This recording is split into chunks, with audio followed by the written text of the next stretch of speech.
elastic bracelets like this.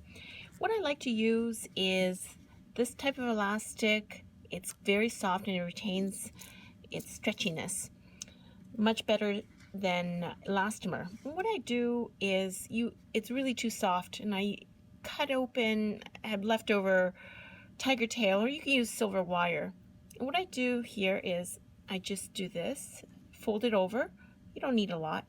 So it goes over the bead. It's just an apparatus to guide it.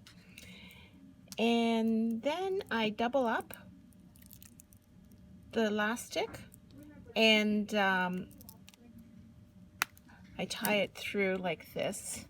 Make sure that it's tight, but enough give.